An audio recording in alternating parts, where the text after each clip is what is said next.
kita tahu bahwa sidang kita di KIP Jakarta di gedung MBG itu sudah tahap akhir. Kita menuntut di KIP untuk agar dibukakan 9 item yang ada di ijazah Pak Jokowi ya, yang kita terima itu, sehingga kalau nanti 9 item itu, di mana 3 diantaranya adalah tanda tangan dekan yang melegalisir, tanda tangan dekan yang menandatangani ijazah, tanda tangan rektor menandatangani ijazah, dan yang paling penting adalah tanggal disembunyikan juga tuh tanggal legalisirnya. Tanggal legalisir. Sehingga kita bisa tahu sebenarnya tanggal yang melegasi itu orang yang tepatkah di tanggal yang tepat. Kalau sekarang kita tidak tahu nih, namanya dekannya ada, tapi nggak tahu tanda tangannya ditandatangani kapan. Begitu. Dan Rabunya kita juga akan lanjut sidang di Komisi Informasi DKI Jakarta dengan termohon Sekda DKI. Kita tahu ijazah Pak Jokowi selama jadi gubernur, melamar gubernur itu sama sekali tidak disimpan oleh lembaga kearsipan daerah, yang seharusnya perpustakaan juga menyimpan, perpustakaan daerah Provinsi DKI Jakarta. Seperti itu. Jadi nanti minggu depan agenda kita akan padat. Pertama tadi keputusan dari KIP dengan termohon KPU, dan kedua adalah sidang keempat di Komisi Informasi DKI Jakarta dengan termohon Pemprov DKI Jakarta. Kemungkinan minggu depannya lagi itu untuk Pemkot Surakarta. Ya. Seperti itu. Nah, selama persidangan di Komisi Informasi itu, dari awal sampai akhir mau pembuktian ini, yang ada nggak keyakinan bahwa KIP itu akan berpihak kepada yang benar? Menurut saya sih ya, seharusnya teorinya kepada yang benar. Majelis Komisi Informasi itu berpihak kepada informasi publik. Ketika ada informasi yang disembunyikan, dia harus pastikan apakah disembunyikan itu benar-benar melalui uji konsekuensi yang benar. Kenapa disembunyikan? Itu kan harus ada namanya uji konsekuensi sehingga dia dikecualikan. Jadi selama persidangan saya melihat bahwa majelis itu sangat mengejar informasi ini agar dibukakan.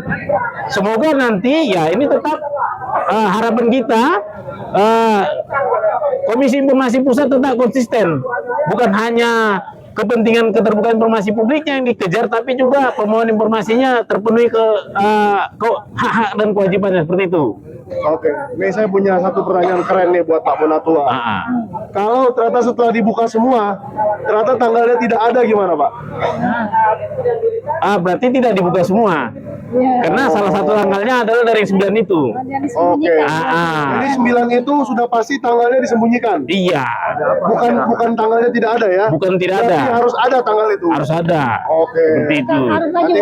Wajib ada. Karena 9 item itu nama, NIM, tanda tangan, tanggal ditandatanganin, tanda tangan di bawahnya itu tanda tangan rektornya, tanda tangan dekannya, seperti itu. Oke, karena kan putih tuh, jadi iya.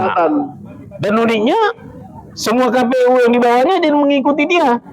KPU DKI juga mengikuti KPU pusat, mau menyembunyikan juga. Oke. Gitu.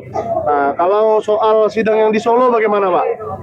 Kayaknya itu saya lihat tuh Pak Dr. Popik, lawyer kita itu bagus ya. Bagus ya? Artinya saya yakin beliau saya lihat flow-nya itu kan kemarin persidangan pertama itu pembicaraan bukti ya.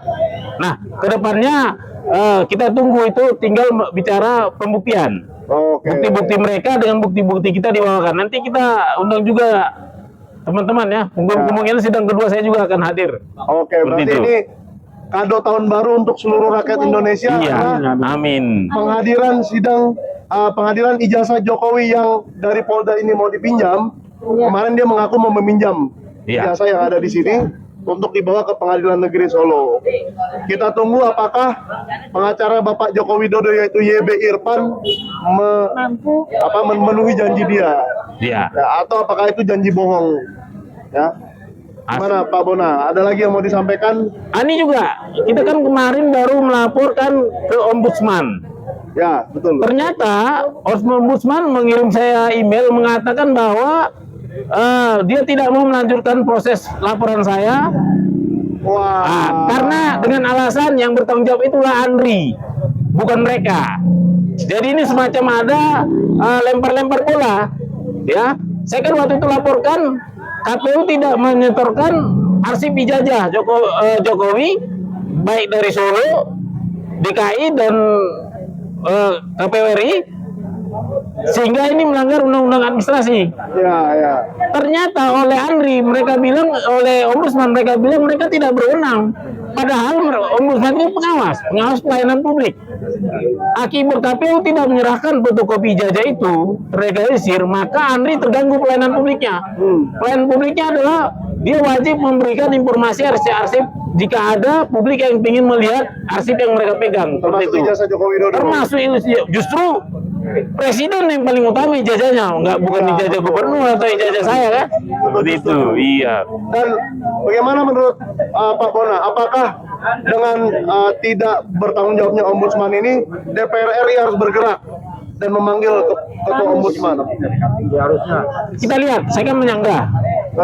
Kita lihat nanti jawabannya. Saya sudah tembuskan juga ke Sentana ya. Surat mereka. Sudah. Tapi kira-kira siapa yang harus? Kan Ombudsman itu pengawas. Ya. Tapi pengawasnya ini kayaknya nggak mau kerja. Ya. Siapa lagi yang mengawasi? Pengawas lagi, yaitu DPR. DPR RI. Iya. Nah, kita DPR harus menuntut DPR RI ini. Sebagai wakil rakyat yang kita pilih, kalau Ombudsman tidak mau kerja, mereka harus menindak, betul Pak? Iya benar. Oke. Nah, jadi saat ini kita belum kepikiran ke situ, kita tunggu ya. Ya. Ada lagi pertanyaan, Bapak-bapak? Oke. Jadi segitu dulu. Kita lanjut ngopi sama Bang Rismon. Oh boleh, ada di belakang. Ada di belakang Bang Rismon. Nah, kalau Bang Rismon ini sudah berfokus, sorry lah. Iya. Thank you ya. Baik, terima kasih ya. Sambil kita ngopi di belakang lah kalau ini. Kita aja. Terima kasih, Le. Terakhir ya. Iya. Penegasan terakhir aja. Ada yang mau ngomong? Terakhir saja, terakhir. Menegakkan kebenaran. Bang Arif, Apa sih lah? mau buku nggak? Ya. Baik. Ayo Ibu. Ada yang mau Ya, disampaikan? Assalamualaikum warahmatullahi wabarakatuh. Kami di sini para pembela advokat, pembela kebenaran dan keadilan. Intinya adalah hari ini, esok dan seterusnya perjuangan kita di sini adalah memperjuangkan kebenaran dan keadilan. Dan kita sama-sama berjuang di sini sampai titik darah penghabisan.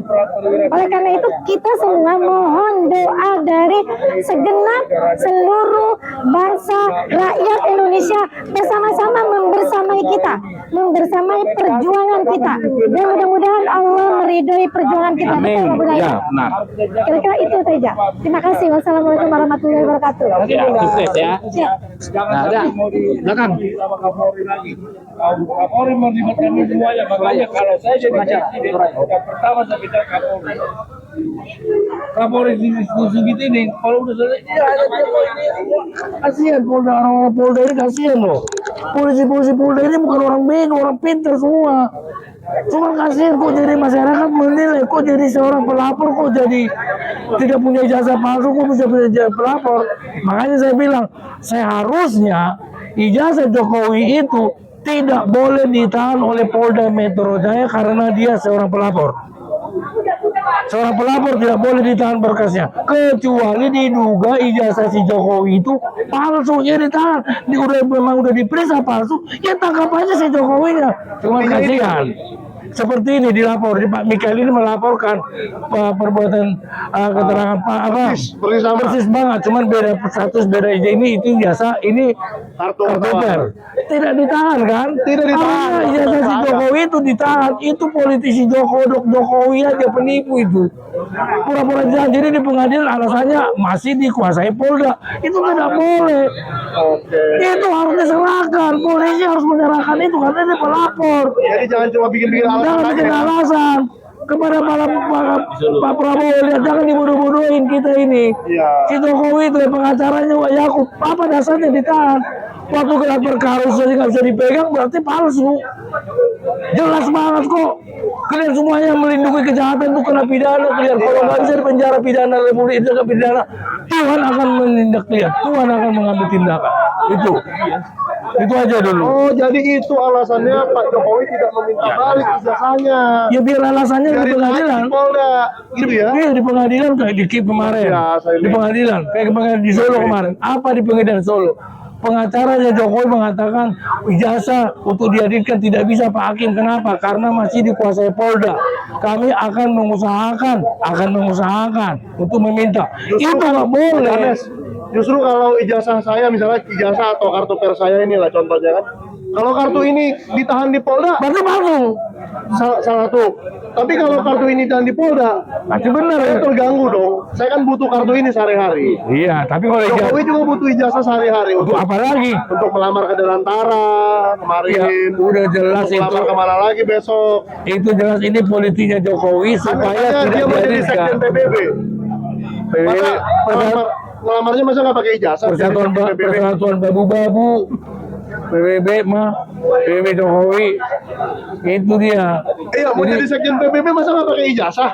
Siapa jangan sekjen tukang sapu PBB nggak diterima itu tukang sapu ijazah palsu. Iyalah, benar kok.